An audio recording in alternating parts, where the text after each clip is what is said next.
$50 isn't what it used to be, but when you take a helping of inflation and mix it up with a healthy dose of market correction in the collectibles market, it turns out not all is lost. You can still find plenty of great comics to add to your collection with a $50 budget, and in this video I'm featuring 10 books that fit the bill. So stay tuned for the top 10 comics on a $50 budget for the winter of 2024.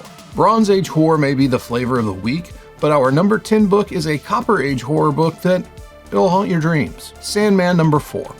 The April 1989 issue of Sandman was published by DC Comics. A few years later, the Vertigo imprint was started to give titles like Sandman and Hellblazer a home outside of the main DC line because of their mature content. Sandman IV is one of my all-time favorite comics. Not only does it feature the first appearance of Lucifer Morningstar, who would be the only character from the series to receive a full-run spin-off series, but the issue's story, titled A Hope in Hell, is absolutely amazing. As for the creative team, Dave McKeon provided the expectedly haunting cover, while series creators, writer Neil Gaiman and artist Sam Keith handled the interior. As the first season of Sandman's Netflix series fades to memory, prices of key issues for the title have dropped quite a bit. Recent sales of Sandman IV have been between $45 and $50 for raw high-grade copies. If you're into MCU speculation, then the number 9 book is right up your alley. Photos making their way across the internet right now suggest that the White Tiger will appear in the upcoming Daredevil Born Again series for Disney+. Our number 9 book is the first appearance of White Tiger in a regular comic book, Spectacular Spider-Man #9. The character debuted in December 1975's Deadly Hands of Kung Fu #19 and was created by writer Bill Mantlo and artist George Perez. Coincidentally, those same two guys were on board for Spectacular Spider-Man #9. Perez handled the cover art while Mantlo scripted the issue's story, which was drawn by Sal Buscema and Mike Esposito.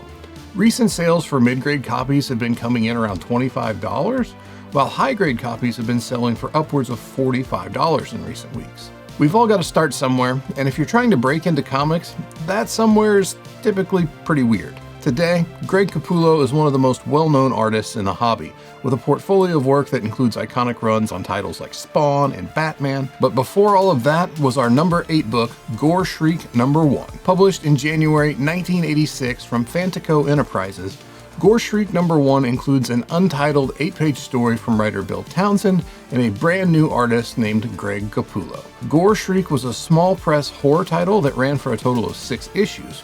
A special 7th issue that was actually called issue 6.5 was only available directly from the publisher and creators. Capullo would go on to have his first published cover art in the title as well when issue #4 was published. As the now classic Bruce Spalding Fuller cover implies, this is not an all-ages title. It's graphic, it's violent, and far from kid-friendly. Mid-grade copies have been selling around $25 again, but if you can track down a higher-grade copy, plan on dropping between $45 and $50 to pick it up. There was a time when Moon Knight was the hottest new 40-year-old character in the Marvel Universe. Then there was a Moon Knight TV show that the character even made a couple of cameo appearances in, and the values of Moon Knight keys, which had been increasing wildly, began to be pulled back into the underworld. Coming in at the number 7 spot is the end of the beginning, or in other words, the final issue of Moon Knight Volume 1, Moon Knight number 38. Cover dated July 1984, Moon Knight 38 sports an eerie Michael Kaluta cover. Kaluta, along with Carl Potts, took over the cover art duties on the title after Bill Sienkiewicz left after issue number 34. The story, which was titled Final Rest, was written by Alan Zelenitz and drawn by Bo Hampton. While Volume 1 wraps up here, Moon Knight was back on the stands within a year with the release of the Fist of Khonshu miniseries that began in the summer of 1985. High-grade copies of this one are currently going between $25 and $30, but there have been a few sales that have closed even lower. eBay auctions have been handing out deals lately. Let's take a trip back to the days when the cereal was sugary, new comics were cheap, and Saturday morning cartoons were life, with our number 6 book, Super Friends #1. This November 1976 issue was published nearly 3 years after the original Super Friends series wrapped up at the end of 1973, and a year before the launch of the all-new Super Friends Hour in 1977. If you're not familiar with Super Friends, it was essentially the Saturday morning version of the Justice League. Appearing in this debut issue of Super Friends are Justice League members Aquaman, Batman and Robin, Superman, and Wonder Woman, along with a host of DC villains like the Penguin, Poison Ivy, Cheetah, and Toyman. The series would run for a total of 47 issues ending in 1981. Artist Ernie Chan provided the cover art, while writer E. Nelson Bridwell and artist Rick Estrada teamed up on the story titled The Fury of the Superfoes. High-grade raw copies have been selling for $35 to $45 in recent weeks, which is a small price to pay to recapture some of that old-school Saturday morning magic. This week, the MCU's Fantastic Four cast was revealed, so I couldn't miss an opportunity to add a little FF action to the list. In the number 5 spot is Fantastic Four number 103. Do you know what the hardest job in the world is? Taking over for the GOAT in your field. And that's exactly what John Romita faced beginning with FF 103. Jack Kirby had finally had enough and departed Marvel following the publication of Fantastic Four 102, which meant that FF 103 was the first issue that did not feature the original creative team of Stan Lee and Jack Kirby. As he'd done when Steve Ditko departed Amazing Spider-Man in a similar fashion, John Romita stepped up to the plate and took over the duties for the October 1970 issue of Fantastic Four.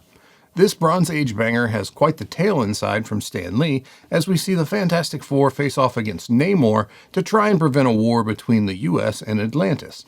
Come to find out, Magneto is pulling the strings behind the scenes and he set these events in motion. Clearly, the Master of Magnetism isn't content with causing problems solely for the X-Men. Scrolling through recent sales, raw VF copies have been moving around $30 recently, which suggests that lower-end near-mint copies are likely to sell in the neighborhood of our $50 budget. In the number 4 spot, we have an early 90s horror book that is starting to get some attention in the market. Evil Ernie Limited Edition number 1. Evil Ernie 1 debuted in December 1991 from Eternity Comics.